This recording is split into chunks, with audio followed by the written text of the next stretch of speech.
오늘은 출애굽기 12장 15절에서 20절까지 보도록 하겠습니다. 출애굽기 12장 15절에서 20절이 되겠습니다. 너희는 이래 동안 무교병을 먹을지니 그 첫날에 누룩을 너희 집에서 제하라.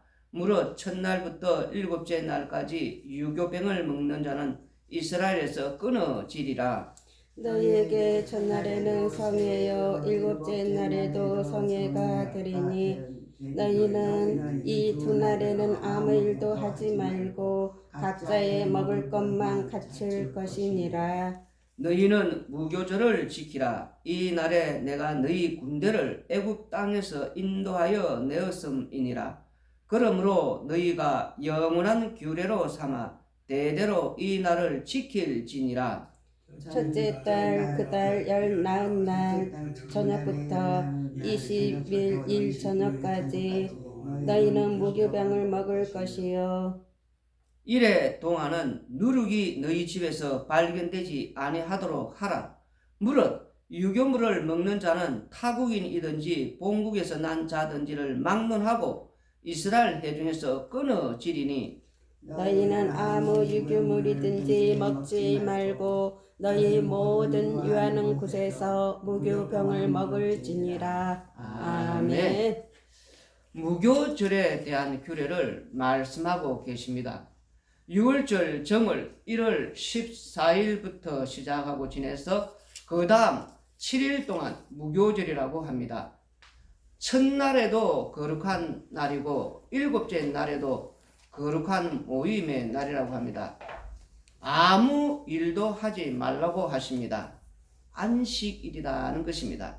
이 안식일에는 먹는 일뿐이라는 것입니다. 그러면 먹는 것도 무엇을 먹어야 하느냐? 무교병을 먹어야 한다는 것입니다. 15절에 첫날에 누룩을 너희 집에서 제하라고 하십니다. 무교절이 6월절까지 시작해서 그 다음날 집에서 누룩을 제거하고 7일 동안 누룩이 없는 빵을 먹으라 라고 말씀하고 계십니다. 그것이 바로 무교절에 대한 규례인데 이날의 17절을 보시면은 내가 너희 군대를 애굽 땅에서 인도하여 내었다고 합니다. 얼마나 이 무교절이 엄하냐 하면은 만약 이 무교절에 유교병을 먹는 자가 있다면은 이스라엘 회중에서 끊어진다고 합니다. 다시 말해서 6월절 어린 양의 피에 의해서 살아난 새롭게 된 자는 하나님의 군대인데 그 하나님의 군대에 자격이 없다는 겁니다.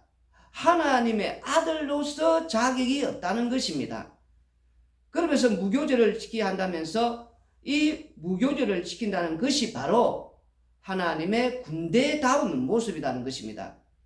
그렇다면 무교절을 지키는 게 어떻게 하나님의 군대다운 모습인가를 우리가 생각을 해볼 필요가 있다는 것입니다. 6월절 어린 양의 피로 새롭게 만들어진 하나님의 군대인데 이 6월절 어린 양의 피와 바로 이 무교병을 먹는 자의 만남이 시작되는 것입니다. 누룩이 있는 빵을 먹으면 맛이 있습니다. 바로 이 누룩이 있는 빵은 바로 유교병입니다. 근데 6월절 어린 양의 피로 살아난 자가 이 유교병을 먹는다는 것은 아직도 세상에 관심을 두고 이 세상 중심에서 빠져나오지 못한 세상을 사랑하고 세상을 향한 항상 이 세상 중심 땅에 그만 생각하고 살기 때문이라는 것입니다. 그러나 누룩이 없는 이 빵을 먹는 자는 바로 6월절 어린 양의 피로 새롭게 만들어진 하나님의 백성이기 때문에 바로 하나님이 주시는 이 만나 하나님의 이 말씀이 양식을 먹고 살아야 되는 것입니다. 그래서 이 누룩이 없는 빵을 먹는 것입니다.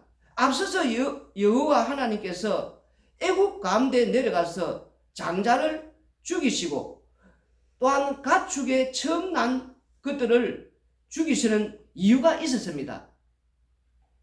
그 애굽의 그런 장자와 그 가축에 처음 난 것들을 죽이실 때는 그들은 여호와 하나님 보시기에 심판을 받아 마땅하기 때문이었습니다. 그런데 이스라엘 백성들은 어째서 살아남았냐는 겁니다. 바로 유월절 어린 양의 피로 죄를 용서받았기 때문에 살아났다는 것입니다. 그래서 이 이스라엘 백성들은 어떤 자이냐면은 바로 이 무교병과 같은 자가 이제 되었다는 것입니다. 그래서 이스라엘 백성들은 이 누룩이 없는 빵을 먹을 때마다 이 유월절 어린 양의 피에 의해서 이제 이 내가 다시 죽었다가 살아난 바로 이 무교절을 지키면서 이 유월절 어린 양의 피를 제대로 지키게 된다는 것을 의미하기 때문이기 때문입니다. 마태복음 9장 9절에서 13절을 읽어보시면은 좀 더 자세하게 나와 있습니다. 예수님께서 그곳을 떠나 지나가시다가 마태라 하는 사람이 세간에 앉아 있는 것을 보시고 이르시되 나를 따르라 하시니 일어나 따르니라. 예수님께서 마태의 집에서 앉아 음식을 잡수실 때에 많은 세리와 죄인들이 와서 예수님과 그의 제자들과 함께 앉았더니 바리새인들이 보고 그의 제자들에게 이르되 어찌하여 너희 선생은 세리와 죄인들과 함께 잡수시느냐. 예수님께서 들으시고 이르시되 건강한 자에게는 의사가 쓸데없고 병든 자에게야 쓸데있느니라. 너희는 가서 내가 긍휼을 원하고 제사를 원하지 아니하노라 하신 뜻이 무엇인지 배우라. 나는 의인을 부르러 온 것이 아니요 죄인을 부르러 왔노라 하시니라. 아멘.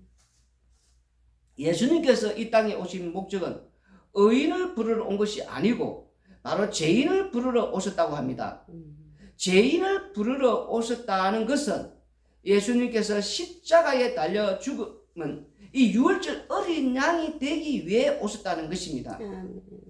그러면 이 유월절 어린 양의 가장 적합한 사람은 누구입니까? 바로 죄인이라는 것입니다. 예수님께서 호세아 6장 6절을 인용하시면서 이 북이스라엘 에브라임이 사랑이 없다라고 합니다. 이 호세아 선지자를 통해 내가 원하는 것은 긍휼인데 이 제사를 이렇게 원하지 않는다 했는데 긍휼은 없고 제사만 열심히 드린다는 겁니다. 바로 이 제사의 의미가 바른 의미가 긍휼을 말하고 있다는 겁니다. 그럼 긍휼이 없는 자비가 없기에 바로 하나님의 심판만 이제 남았다는 것입니다.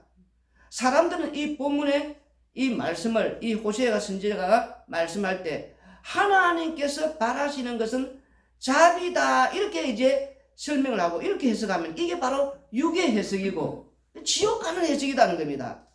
예수님의 해석은 오늘 본문의 말씀은 전혀 다르게 지금 해석을 하고 있다는 겁니다. 유월절 어린 양의 가장 적합한 상대가 자비를 받을 만한 죄인이라는 것입니다. 아무나 긍휼을 받고 아무나 자비를 받는 것이 아니다는 것입니다. 유월절 어린 양의 가장 뭡니까? 적합한 것은 죄인뿐이다라는 것입니다. 그러면 이렇게 또 물을 수가 있다는 것입니다. 죄인만 되면 되는 거 아니냐? 아니다는 것입니다. 예수님께서 부르시는 자만 죄인이 된다는 것입니다. 성령이 임하여서 자기 죄가 드러나서 그래서 나는 죄인이다 고백하게 되는 자가 그게 바로 자비를 받을 수 있고 긍휼을 받은 자이다는 겁니다. 아멘. 그러면 그 자비는 도대체 누구에게서 나오느냐? 긍휼은 누구에게서 나오느냐 하는 것입니다. 바로 유월절 어린 양인 예수님에게서 자비가 나온다는 것입니다. 아멘. 자비를 받을 자도 그래서 죄인이라는 것입니다. 그래서 우리 예수님께서 이 세리와 이 죄인들과 함께 이렇게 둘러서 음식을 잡수시는 겁니다. 그리고 예수님께서 죄인에게 오늘 찾아오신다는 겁니다. 그걸 이 당시에 뭐 마태밖에 없겠습니까? 세리가 얼마나 많았겠어요. 그런데 이 마태가 세간에 앉아 있는 것을 보시고 마태 세리를 통해서 이 땅에 오신 목적이 유월절 어린 양의 피를 증거하기 위해 이 죄인을 예수님께서 부르러 오신 것이라는 겁니다. 아멘. 그 죄인만이 십자가의 피 공로를 자랑하고 이 땅에서 살아가게 하신다는 겁니다.